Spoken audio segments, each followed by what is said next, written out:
Welcome back to the chess capital of the board, A Knight's Tale. Today, we're stepping into a different arena. This isn't humans playing hope chess. This is AlphaZero versus Stockfish, two engines thinking a trillion moves ahead. Watch how both sides build their structures, AlphaZero with its smooth, flexible, hypermodern style, and Stockfish with that ironclad Queen's Indian precision. Let's break down how a quiet opening becomes a battle of pure calculation and cold accuracy. White knight to f3. Stockfish answers symmetrically with black knight to f6. AlphaZero keeps it flexible, ready, English-style move order, not committing central pawns. White pawn to c4. Black pawn to b6. We're heading straight into Queen's Indian territory. Black prepares the queenside Fianchetto structure. White pawn to d4. Black pawn to e6. Now we're fully in Queen's Indian territory. AlphaZero builds a full d4-c4 center. Stockfish keeps a solid Nimzowitsch, Queen's Indian combo structure. White pawn to g3. Fianchetto. Black bishop to a6. Queen's Indian bishop looking to trade off white's strong dark square bishop early. White queen to c2. Stockfish hits the center immediately with black pawn to c5.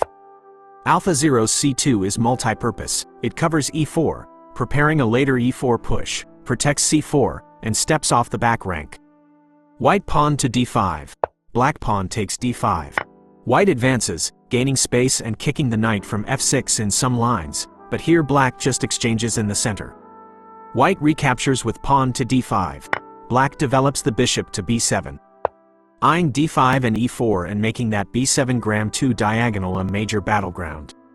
White bishop to g2. Black knight takes d5. White finishes kingside development. Black centralizes the knight. White castles. Black knight to c6. Both sides developed and safe. Position: equal on material, rich in tension, lots of maneuvering ahead. White rook to d1. Black calmly develops and prepares to castle with bishop to e7. White's rook stepped onto the semi-open d-file, and up to here, there's balanced, dynamic equality. White queen already aggressive to f5. Black knight to f6. AlphaZero eyeing the 7th rank, and even planning e4-e5 ideas. Stockfish chases the queen, reinforces, and does not seem intimidated. White pawn to e4. Black pawn to g6. White stakes more central space, building a big pawn center. Stockfish wants solid king safety and counterplay on the long diagonals. White queen to f4. Black castles. White queen in detective mode. Stockfish finally tucks the king in. AlphaZero pawn to e5 asks that f6 knight some hard questions. Black knight to h5 was the answer. Stockfish knight on the rim is risky but playable since it attacks a key piece. White queen to g4. Black rook to e8. White keeps the queen active on the kingside. Black quietly boosts central control and adds tactics on e5 down the road. White develops the queen's knight to c3, threatening to jump into d5 and increase central pressure. Black queen drops to b8. A multi-purpose Queen's Indian square, supporting and staying flexible. White knight to d5. This is a typical AlphaZero theme. Get a knight to a powerful central outpost and squeeze. Black bishop to f8. A quiet retreat. AlphaZero's knight is a monster outpost, for now. White bishop to f4. Black queen to c8. AlphaZero harmonizes the bishop and knight. Stockfish keeps queen flexible, watching both wings. White pawn to h3 is a slow, useful move. It keeps black pieces off g4, giving the king luft. Black knight to e7 reroutes the knight from the ugly c6 square. Position is still about equal, but AlphaZero's space is annoying Stockfish. White knight hops towards central dominance on e3. Black bishop to c6 supporting queenside. AlphaZero's rook invades the 6th rank like a satellite to d6. Black knight to g7. Black's knight tucks back to help defend the king. White rook swings to f6 toward the king. Evaluation says this is an inaccuracy because the rook possibly can become overextended. Black queen to b7. Calmly defending, and supporting everything from there. White threatens the dark squares around the king with bishop to h6. Black counters by centralizing the knight again to d5. Now everything coordinates around that square. White knight takes d5. Black bishop takes d5. White trades off the strong knight. Black recaptures with a piece that stays active. White rook returns to d1, shifting away from an overextended state. Black knight to e6. AlphaZero with a small admission. The deep rook incursion didn't crack black. White bishop takes f8. Black rook takes f8. White trades off the defensive bishop. Black's rook takes over as a defender and attacker on the f-file. White queen eyes the kingside, moving to h4. Black bishop slides back to c6, covering the long diagonal and guarding key entry points. White queen to h6. Black rook to e8. White lines up ideas for mating nets. Black brings the other rook into the party, tightening the defense. White rook to d6, trying again to harass black in the 6th rank. Black bishop takes f3. Classic Stockfish shot: remove and eliminate a key attacker piece. White bishop takes f3. Black queen to a6. White keeps material balanced. Black's queen swings to the queenside, eyeing for tactics. White pawn to h4. Black queen to a5. AlphaZero starts the kingside pawn wave. Black's queen stays active, pinning and pressuring from a5. White rook slides back to d1, contesting the d-file. Black pawn to c4 is a thematic break.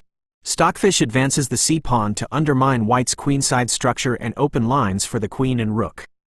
The position is still approximately equal, but the pawn structure is now imbalanced. White blockades c4 by meeting it with rook to d5. Black queen to e1. Check, probing that 2nd rank and forcing decisions. White king to g2. Black pawn to c3. White calmly steps into safety. Black tries to create a passed pawn and counterplay. White has to take on c3, otherwise c2 would be brutal. Black queen takes c3, staying centralized and active. White pawn to h5. Black rook to e7. The h-pawn keeps marching, slowly turning up the kingside heat. Stockfish reinforces the 7th rank to hold. White bishop to d1. Black queen to e1. White reorganizes. Black keeps the queen on dark squares, pressuring both flanks and keeping checks in the air. White bishop to b3. Black rook to d8. White bishop eyes the diagonals. Black finally puts a rook on the open d-file. White doubles ideas with rook to f3. Bishop plus queen nearby. Black's queen stays central to e4. White queen to d2. Black queen to g4. White's queen finally comes back to reinforce the position, connecting with the rook and bishop. Black eyes g-file mating ideas and kingside pressure. White bishop to d1. Black queen to e4. White keeps shuffling to dodge tactics. Stockfish shuffling too. Looking for inaccuracies, but objectively nothing breaks. AlphaZero fixes the kingside with a huge thematic move to h6, and creates a long-term mating and endgame asset. Black knight to c7. That h-pawn will be a nightmare later, but Stockfish wants to improve the knight. White rook to d6. Black knight to e6. White doubles down on the 6th rank again. Black centralizes the knight to block lines. White bishop to b3. Black queen takes e5. White keeps pieces aiming at dark squares. Black wins a central pawn, but now the king's shelter and coordination are under long-term strain. White rook to d5. Black queen to h8. AlphaZero's rook stays active, and seemingly forces Stockfish queen to step back to a strange square. The best move was to basically put herself in an indefinite timeout. White queen to b4. Black knight to c5. White's queen hits b and e files. Black tries to cement the knight as a blockade piece. White rook takes c5. Black pawn takes c5. AlphaZero sacrifices the rook for pawn structure. Stockfish gets pawn mass queenside, but gives AlphaZero targets for the queen and bishop. White queen to h4, swinging back to the kingside. Black moves rook to e8. White rook to f6. Now Stockfish queen's fate is officially sealed. She's not coming back. Peep the evaluation bar when black moves the rook to f8 in pure survival mode. Hey yo, Stockfish, what's really good? White queen to f4. Black pawn to a5. Now white centralizes the queen with multi-direction threats. Black tries to get counterplay with the a-pawn. White pawn to g4. AlphaZero's trademark. Black pawn to d5.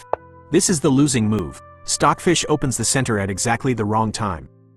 It gives White's bishop and queen full access to the heart of Black's position. White bishop takes d5.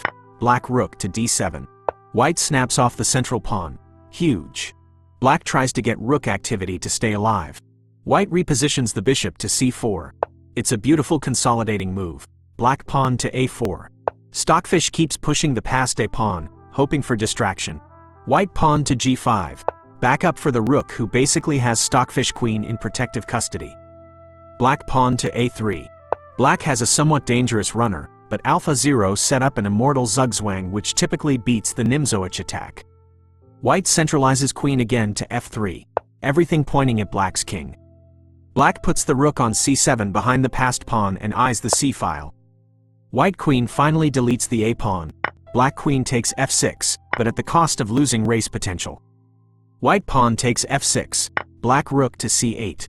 Now white has a monstrous passed f-pawn, plus activity. Black sets rook on the 8th to try and hold. White queen to d3. Black rook to f8. White improves the queen. Black shuffles the rook to guard back rank in f-file. White queen to d6 is an assassin's move, forking the rooks, and threatens queen e7. Black rook to c8. AlphaZero pushes the pawn to a4. Stockfish realizes the severe positional disadvantage, and resigns. Ain't no returning from this. That's the lesson from the giants. Even a quiet, Queen's Indian can turn razor sharp when two perfect engines collide. If you want more chess brilliance, strategic precision, and premium breakdowns done with Chess Peak style, hit that subscribe. Royal Analysis continues next game.